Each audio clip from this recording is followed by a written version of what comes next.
Allez-y.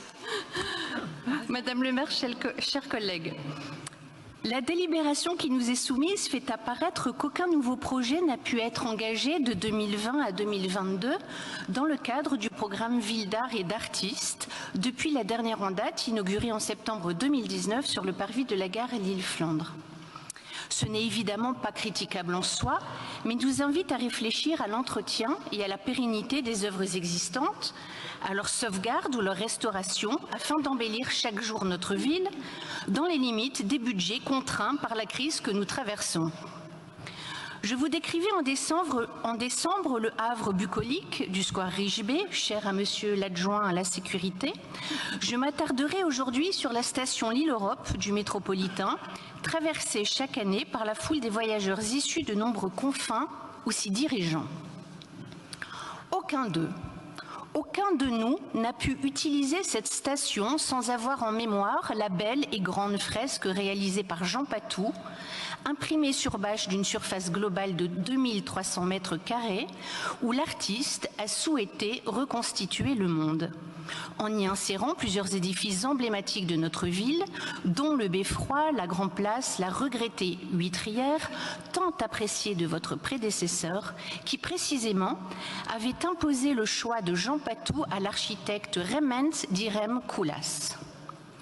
On sait moins en revanche qu'il avait été prévu que les bâches, accrochées sur des rails fixés dans le béton des parois, laisseraient leur place à des carreaux d'émail sérigraphiés plus pérennes et que Pierre Mauroy, confronté au coût de l'opération, avait indiqué laisser ce soin à son successeur. 22 ans après l'inauguration... C'est bien parce que vous me donnez les informations sur ce qu'aurait pu me dire Pierre Mauroy qu'il ne m'a jamais dit, parce qu'il ne l'a jamais pensé. Mais je n'ai pas dit qu'il vous l'a dit, qu'il vous l'avait dit à vous, madame le maire. C'est parce que je suis son successeur. J'ai dit qu'il l'avait indiqué.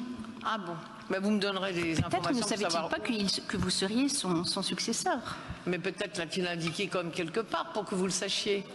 Parce que je ne suis pas sûre qu'il pensait que vous seriez son successeur, donc il l'a bien dit quelque part. Il suffit de chercher, madame le maire, et on trouve. Mais non, mais trouvez-le moi avec plaisir, mais je ne vois pas du tout de quoi vous parlez. Nous en parlerons après si vous le désirez.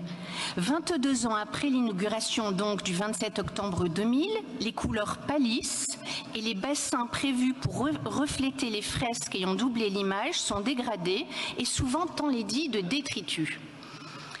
Oui, nous savons tous que le métro lillois est de la compétence de la MEL. Ce que l'on n'a pas manqué, d'ailleurs, de me répondre en commission culture, vous qui les lisez avec attention, me renvoyant tout bonnement aux membres de notre couleur politique y siégeant pour obtenir gain de cause. On a sans nul doute considéré qu'il serait plus compétent, ce qui est clairvoyant, mais légèrement saugrenu, car il n'en reste pas moins que notre commune se préoccupe légitimement et régulièrement de la qualité de ses espaces publics en interaction avec les divers opérateurs. Cette œuvre monumentale est d'autant plus singulière qu'elle fut l'objet d'une controverse médiatique entre l'architecte batave, qui promouvait une vision chaotique de la vie et refusait de la colorer, et l'artiste nordiste, qui déclarait peindre pour les gens qui prennent le métro et pas pour les petits marquis dans les bureaux. L'esprit de Cambronne s'empara alors de Jean Patou jusqu'à se figurer sur sa propre œuvre, bottant l'arrière-train d'un homme vêtu de noir. Soyons sérieux quant à nous, qui ne bottons l'arrière-train de personne. Par prudence, je raserai quand même les murs au sortir de cette assemblée. J'ai l'habitude de surveiller mes arrières. Et songeons à l'avenir. La présence de très nombreux élus, le 18 novembre dernier, dont nous fûmes pour l'inauguration de l'exposition organisée en l'honneur de Jean Patou, salle Courmont par l'association Carnaval de l'Île-Moulin, illustra un attachement unanime à l'homme comme à son œuvre.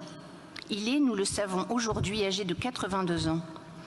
Quelle image notre ville donnera-t-elle au-delà même de ses frontières si à l'instant de sa disparition, chacun constate que nous avons laissé dépérir la fresque emblématique du moment historique où notre commune s'est ouverte par le rail vers l'Europe tout entière?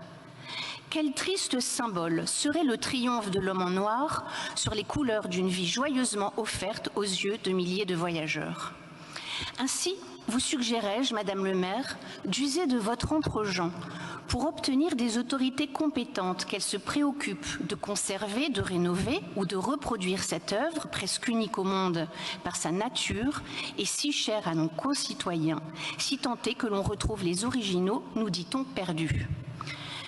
Mais je vois de la sévérité dans votre regard, Madame le maire. Ce n'est pourtant ici en rien une manœuvre politique. L'unanimité des élus lillois vous soutiendra sans nul doute et l'entier mérite vous reviendra de l'heureux résultat que nous espérons tous. Je vous remercie.